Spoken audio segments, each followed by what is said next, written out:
Hi.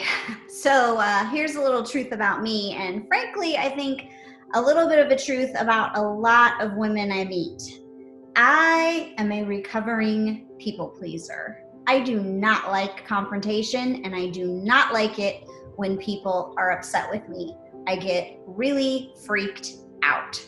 Well, one of the truths about building a resilient faith is that, first of all, we know life has its ups and downs. And when life is stressful and when life is painful, oftentimes relationships get frictiony.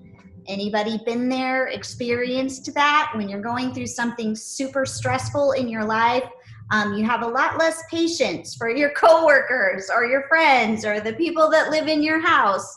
It's just a reality of life on this planet. We can be a lot more gracious when we're in a great mood and everything's going our way. But the second thing is building a resilient faith. Not only do we know and do we expect that when we're going through a harder season of life, relationships are also going to get harder as a result. The other beautiful thing that we know is that our God sees when we are facing a difficult relational circumstance. I love Moses in Numbers 12.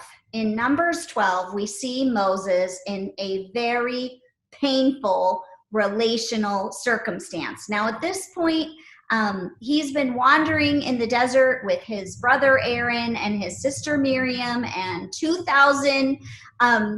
million people rather, and things have been hard. The stress level is super high. And it comes to the point that Miriam and Aaron start to smack talk about their brother Moses. And they start to kind of diss him, and they start telling the people that, who is this Moses? He thinks he's all that, and we're just as good as Moses. And, that whole thing of sometimes other people just aren't going to like us. And it may be a jealousy issue like Aaron and Miriam, or it just may be they're stressed out and they've got a lot going on and we just happen to be their target for the day. But being a resilient person means that when that happens, we do exactly what Moses did. And what we see is God comes to Moses and he's like, listen, we are going to take care of this right here and right now. And Moses obeys God in this. Now, I imagine if I were Moses and God said, look, you, Miriam, Aaron, and we're going to have a little powwow in the tent of meeting.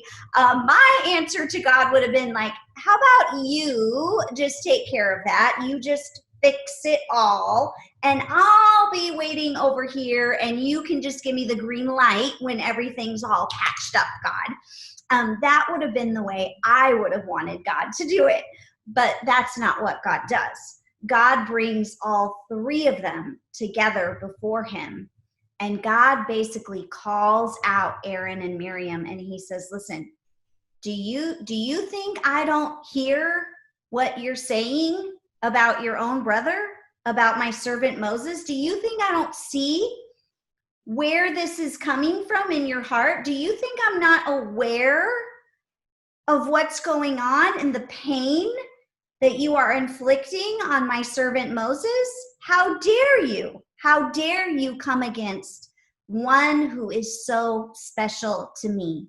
And here's what I want you to take away today. As we're thinking about building resiliency and we're thinking about those difficult relationships in our life, God sees the pain. God sees the unfairness. God sees the accusation and the slander that is coming against you, that is being spoken against you. God sees when your heart is pure and you are trying to have a right relationship and that other person is just not responding for whatever reason, whether it's jealousy or their own stuff they've got to deal with or whatever it is. God sees and he knows, and he does not like to see his own wounded. And so as you think about building a resilient faith, I want you to think about what Moses did in this situation. And Moses stood before the Lord, and he allowed God to be his defender. In other words, he just came to a place of acceptance. He came to a place of acceptance. He's like, look, I can't change them. I can't change what they said. I can't change what they did.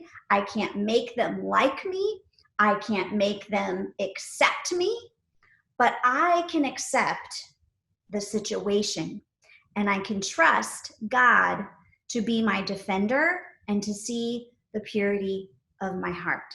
So whatever relationship you're facing today, whatever you've got going on, wherever there's that friction, whether it's just because of the stress of circumstances or because there's something else, a jealousy issue or something else going on in their life that has nothing to do with you, but you just have become the target of their woundedness and their stress. Whatever it is, I want to challenge you.